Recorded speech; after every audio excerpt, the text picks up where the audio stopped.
All right. Thank you all. Rick, I was not expecting to cry this early in the morning. Usually it happens on Broadway later in the evening, but thank you for that. I have about 15 years of experience in the healthcare space. I've been on the private sector side and in the public sector, on the payer and the provider side. But really, I'm a public health professional by training. I did my master's in public health and I did my doctorate in public health. I'm very committed to public health and the different areas that we can expand technology and applications through enhancing better public and community health. And so it's because of that that I find myself here talking to you about correctional healthcare.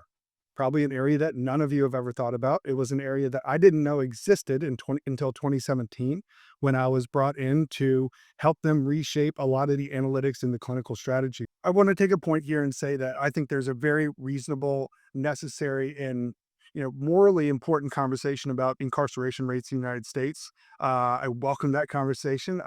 That is not in the scope of what we're talking about here today, but it is something that I think it should be addressed because the over incarceration rates in the United States generate a massive population of people who require, receive, and really depend on care during those periods of time when they're incarcerated.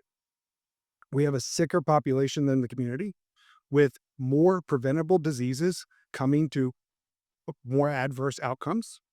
And it's historically because they've been underserved in the community that they show up at our doorsteps and really rely on our providers to provide healthcare. You see that there are about 7 million admissions into local jails in a year. Those are people that are pre-sentence. You see about 1.2 million people at any given time in a US prison.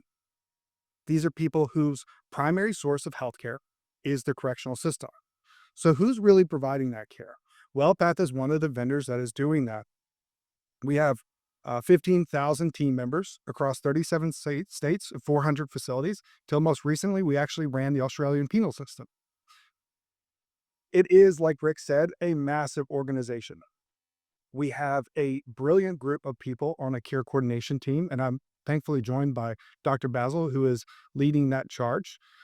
Together with 30 MDs and RNs, they coordinate specialty care services for patients that require offsite care. So just to kind of contextualize for a second, we administer healthcare services, primary, dental, mental, behavioral healthcare within clinics that are inside jails and prisons.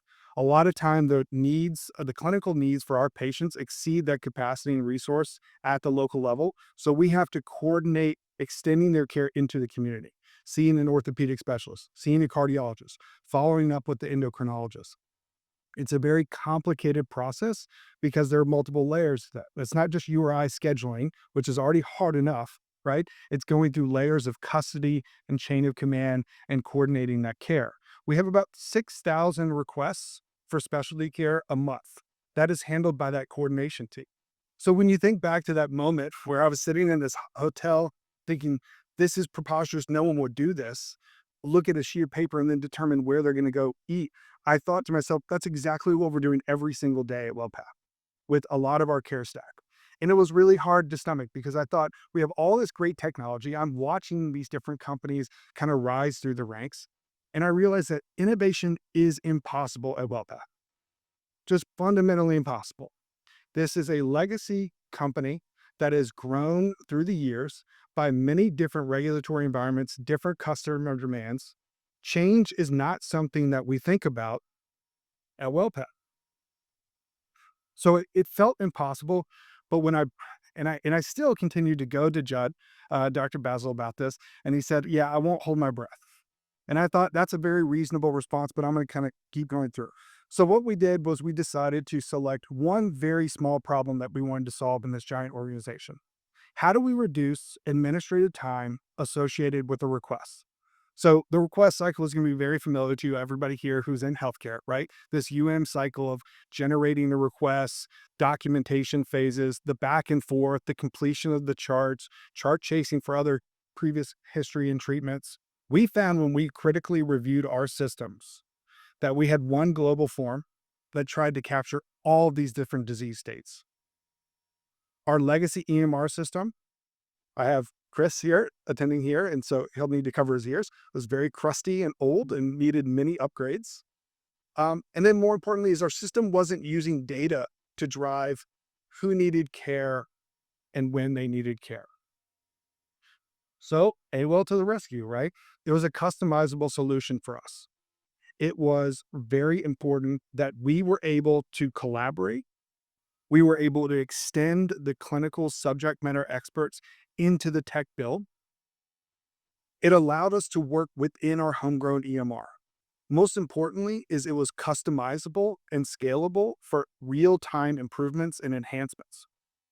And then finally, it created complementary resources for us. The AI generated clinical summaries were enhancing the charts for us that were previously occupying a lot of time.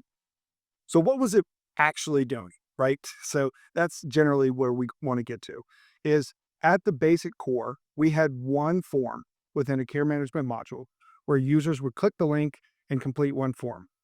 We had about 17 hours of back and forth that were going on between completing that chart and that request. That was largely due to the challenge of completeness of that data. When we looked at this, we knew we needed to create an embedded solution for us that allowed our providers to not add work to their day, right? We needed it to be value added to the chart, and we needed to reduce the administrative time. That was the customizable solution that the Awell team helped build with us. More importantly, it was faster. It was faster to design, it was faster to test, and it was faster to deploy. We had a prototype completed by the end of a 3-day boot camp.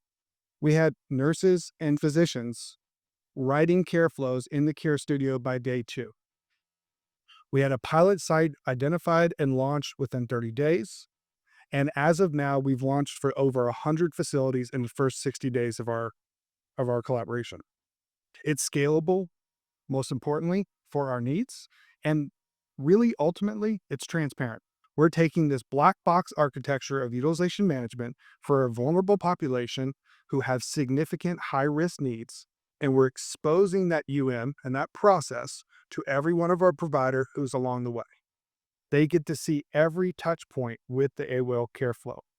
One executive I just want to point out called me around December and was very concerned because he said, we are moving too fast. And that was news to him. And that was really incredible because it shocked us. It shocked the clinical team and shocked the tech team to really think about, are we moving too fast? Do we have the safeguards in place?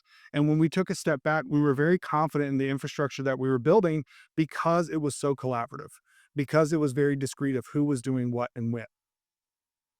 But that transparency was really key for us. So in the last couple of minutes, I want to just talk about what's next. Automation is king for us. We know that AI and automation is not looking to replace doctors and nurses in our system. We're looking to enhance. We're looking to complement. We think about now the reduction in administrative time with capturing those requests have freed up nurses and doctors to start to generate, initiate, and now deploy new case management programs. We have several new high-risk disease programs that we have rolled out that they're able to do with that newfound time. We're introducing automation opportunities for medication reconciliation. Just as kind of a side story here. If you were to go into one of our facilities, Davidson County is one of our clients. If you have a little too much fun on Broadway and you end up there and you have medications, the first step when you get there is a nurse has to reconcile that, right? That is a very complicated and timely process. We have vast swaths of data available to us. How are we not leveraging automation and the data to support that part of the process? We're optimizing our network referrals. We have a massive scale and network of specialty care providers across the nation. We've optimized for quality of care, and we want to steer our patients to the highest quality care providers possible. We believe with the Awell Foundation, we'll be able to accelerate that. We're hardening documentation structures. Suicide is a massive problem in jails. Documentation is a critically important element to that. How we can use frameworks like Awell to enhance that documentation process is really important and might ultimately save lives. So we have now a laundry list of items to pursue. And when we think back to a year when I introduced this concept, this was going nowhere within Wellpath. And now I sat on a call, just for reference, yesterday for 2025 strategic roadmap planning across all the divisions. Every single division has Awell listed in their roadmap. So for us, we're pretty excited. We feel pretty validated, but most importantly is we feel like we're getting doctors and nurses back to patient care. So thanks for that, and I'm happy to answer any questions that you may have.